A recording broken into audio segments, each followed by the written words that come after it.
Welcome to What If We Can Change It All, the podcast. A podcast created by Movement.medicine. My name is Sherise. And my name is Janina. We believe that we have the power and therefore we can change it all. This podcast is all about reclaiming your power.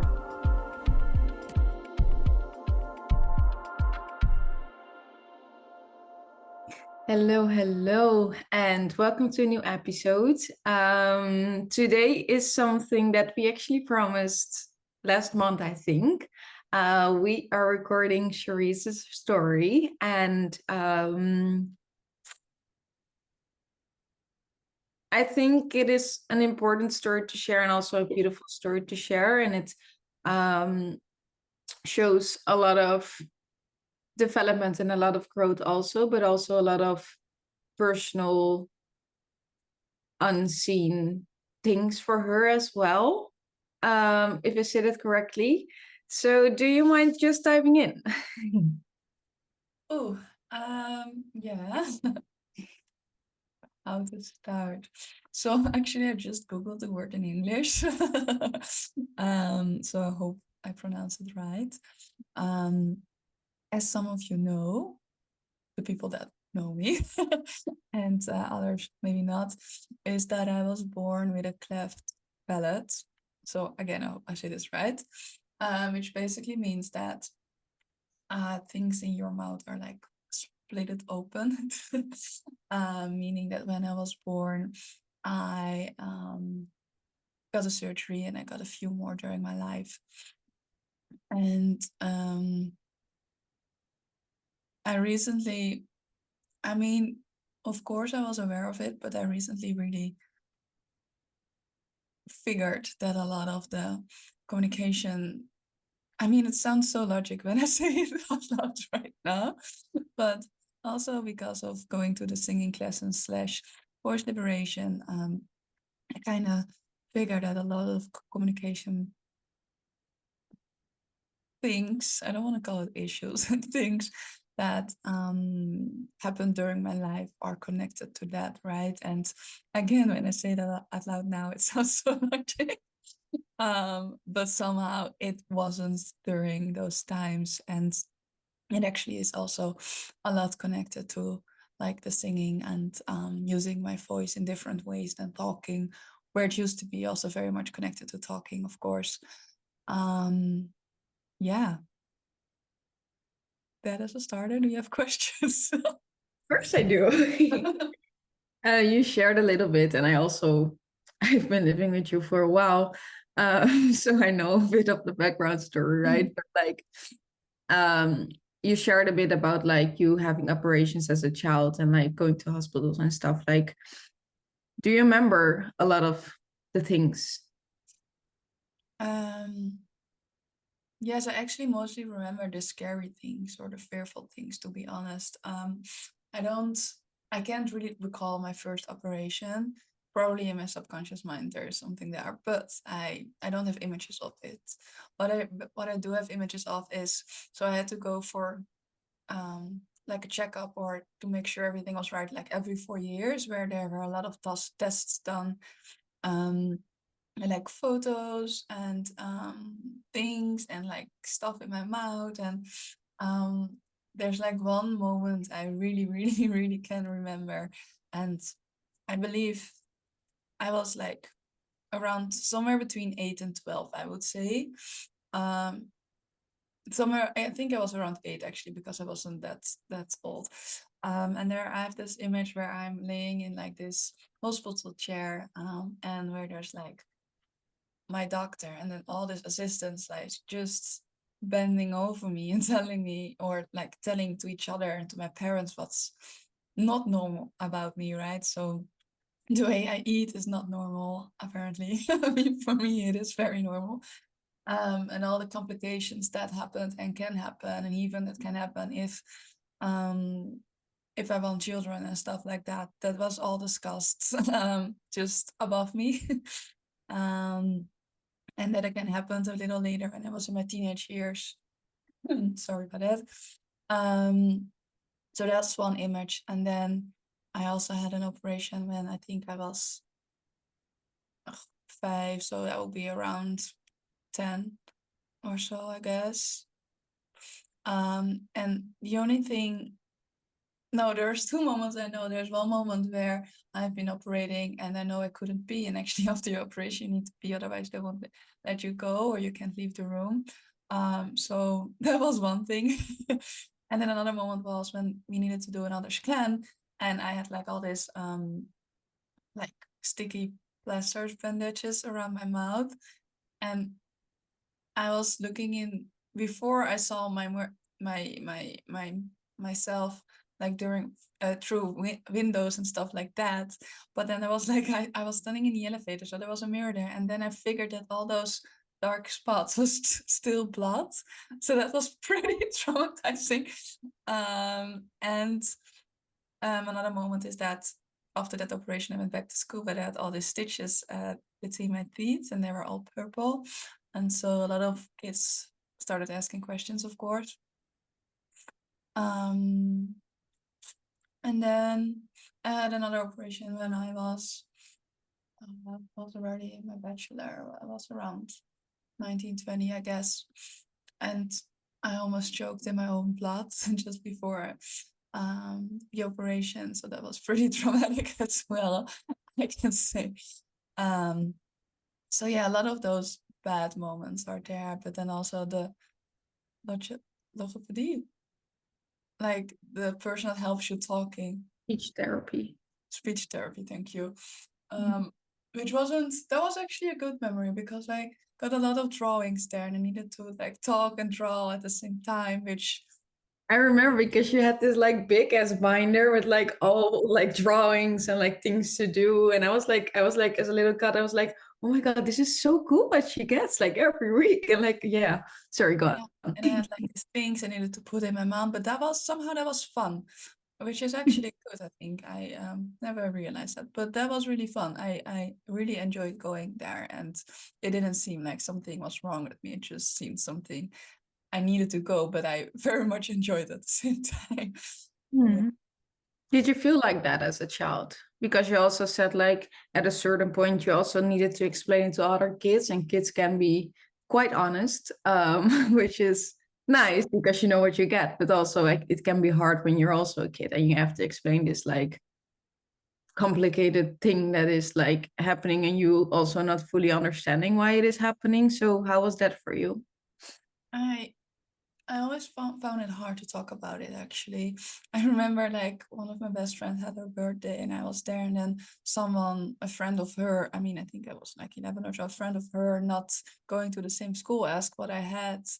And I just remember that everything blocked, and then her father actually explained the kid that, well, I actually don't remember what he said, but he explained something about it. Um, so yeah, definitely I had some troubles talking about it. I never really did as well. Yeah, it's like how more the more I'm talking about it, the more I remember. Um, but yeah, I guess there was, or there maybe still is, a lot of trauma there. Hmm. Yeah. And like whilst you like developed in age also, like did it become easier, or is it just something that you got used to in a way? Do you know Uh, what I mean? It became easier, I guess. It became easier, not. It became easier because I got used to it, I want to say, but then still there were like parts that I really hated. So I was dancing always, and we always had to wear like red lipstick, which I hated. And then I did some hospitality jobs, and we had to wear red lipstick, which was like very traumatizing, I would say, or well, didn't land very good and made me very insecure. So yes, I got used to it, and then there were also a lot of triggers making me going back there, which are all digested myself. um, and yeah, I think it developed a certain way of holding myself back, I Mm. think. And even though like when I went to my bachelor, I think I was accepting it way more. And I would say during my pre-location, I was actually pretty comfortable with it. And then during my bachelor, I had to go again, or they figured that I needed to do like speech therapy and stuff like that. And which didn't feel nice because it again felt that something was wrong with me and that I couldn't just be normal. So that actually, I think, re-traumatized it and actually made it worse now, or made that singing is such a big deal right now, right? I think before that, because I did audition and I had actually singing classes before I did the audition, so during a pre-audition, and although it was very scary, it wasn't as what it is right now. Yeah. I think that's very interesting also, like because also like at a certain age you um we are tempted to think more about the things, right? And like you going through that experience again and again, and like somehow it's put on like other people saying, okay, you should do this to fix this, or like however you want to put it, right? Has a really big effect on a child. Doesn't matter how old you are, because we all have an inner child, right? And I think that is something really, really big, but also something really, really important to fully get and to fully understand as well. Did you ever feel like, this may be a weird question, but did you feel like a lot of frustration connected to it? Like, because of course it's something that you process internally, like with yourself, and like how to feel confident and everything. But like, did you feel like a sense of frustration about like people asking questions, or like people, you know what I mean? I think mostly the frustration was around not being understood, or people finding me different, and then I also got to find myself different, right? So I think, and this is really connected again to the bachelor, I think the first time I didn't got accepted, and then I heard because I did the pre-education and stuff, I heard that one of the reasons that I didn't go to the second round was because of my lip, and they were afraid that it would influence the dance world, and so that I wouldn't get a job. And um, that, and then needing to go to all those speech therapy again, and hearing that my articulation wasn't right, and etc etc etc, was just like a confirmation of, right, and also confirmation of I'm not good enough to do this education, and not necessarily dance wise, but just me as a person, as what I look like. And so one way I'm glad I heard that, and the other side is like, oof, I think it made it even worse. And then at the same time, probably going to speech therapy without knowing will it still have triggered something, right? And so I don't remember the question anymore, but I think it's I just showed again what was wrong with me, and although I felt pretty comfortable before going there, actually. Mhm. I mean, there was definitely still some shyness and all that, but I felt more comfortable before going there than after. Also, Yeah. not blaming anyone, but yeah. Sorry, what did you say? Also, not blaming anyone. I don't know. Maybe someone is listening and they're like, "Ooh." No, no, I get it, but it's your experience, like how Yeah, of you course. experience it internal. Like that's, yeah, we're not here to blame or shame.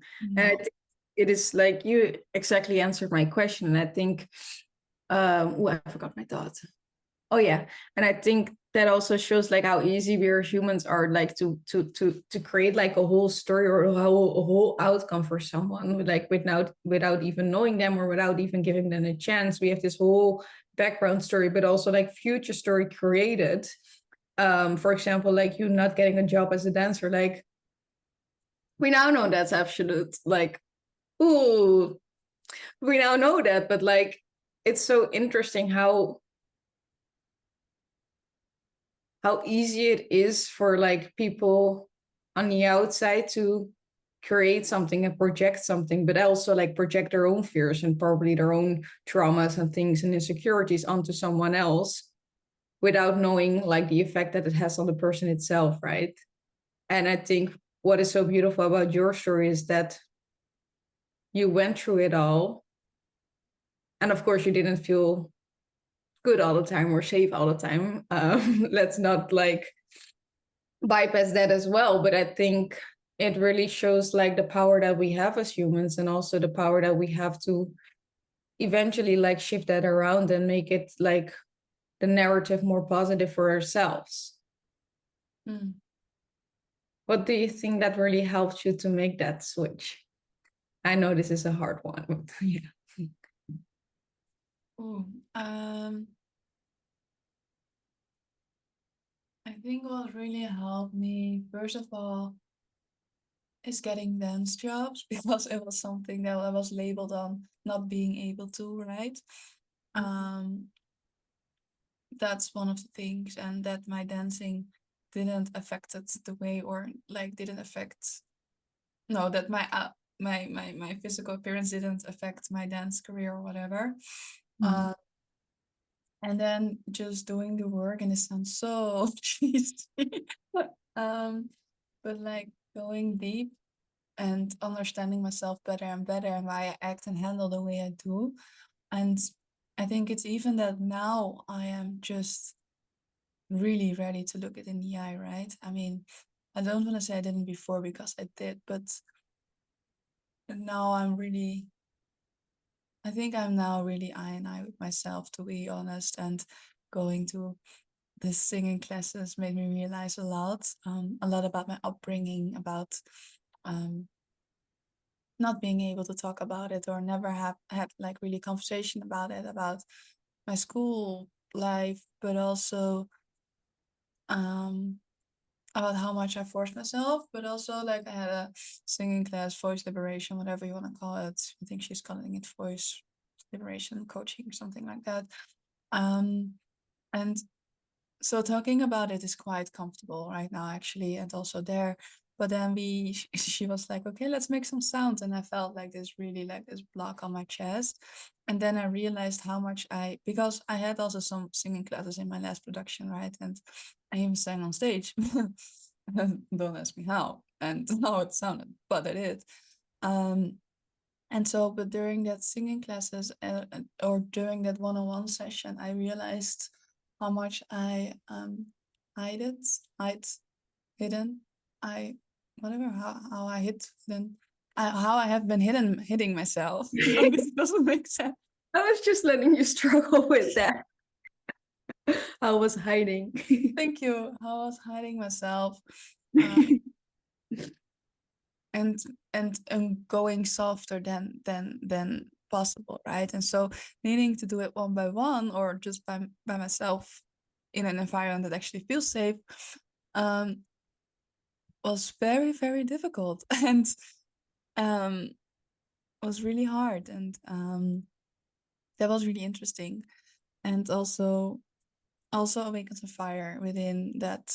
It's something that I want to look at, in, with, whatever, and really yeah, find that part of me in a healthy way.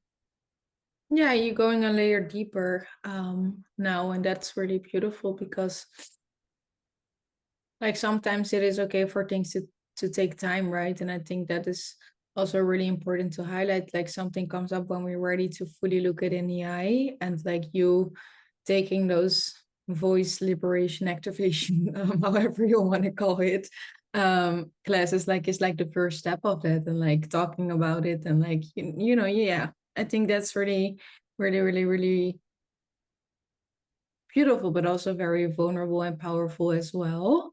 um yeah, do you feel like looking back at it all right now, like, and I know this might be like a really hard question, but what would you say, or like what kind of advice would you give like Sherise um all those years ago?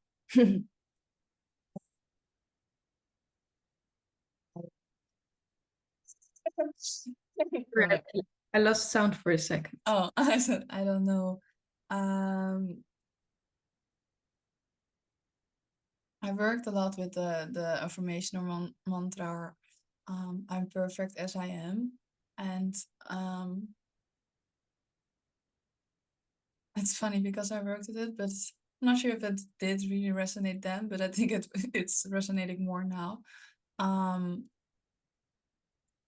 I don't know. It sounds so cheesy, right? It's like never let someone else limit you, or um believe in yourself, all those like basic stuff. But then also being aware of all that I felt, it's also um it feels so cheap to say that, so easy to say that, and mm, yeah, I don't know. Did I reframe the question for you?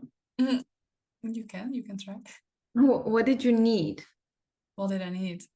I needed to be listened to, um, and because I think if I generalize it, like all the adults in my life made a story for me about me, and no one really listened to how I felt or what I needed. Um, and I think I can say it was mostly from a place of love, right? But um, I think it wasn't always what I needed. As I think I would have loved to have conversations about it, to understand what it even was, right? And how it happened, and um, how to work with it, how to be with it, and yeah, understanding, being Mm. listened. I think that's really beautiful and really powerful as well. In a way, it's just wanting to be fully seen, and listening to the way you described your story and like told it, like that is also something that was a struggle sometimes, right? In that way, like internally. Hmm. Um, yeah. Is there anything that you would like to add? Mm, I don't think so. It felt vulnerable and at the same time good to share. Um, as something new to share as well. And it feels like it's going hand in hand with my steps in voice liberation sessions where there's also some coaching, right? And some talking about it. So I recently did all this discovering and and it feels good to share about it. And I hope it can be a recognition. My English today is not that that present, but I hope it can be a recognition or something to help or guide people in. I don't want to say only with this, but like when something feels insecure and you don't feel seen or don't feel listened to, um, that it can help you or support you in a way. Mm. Yeah. I think that's beautiful. I'm thinking if there's something that I want to ask still, but I think not. I think this was how it is supposed to be, to be honest. Um, yeah. Do you have a tip for our listeners? Ooh. Um. Oh. Mm,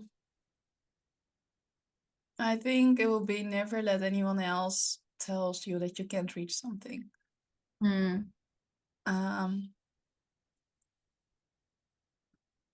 because actually no one else can tell you that, right? It's whatever you believe. But especially when we're kids and someone tells us that we can't do something, it's really imprinted. And so I've also heard a lot that I cannot sing, right?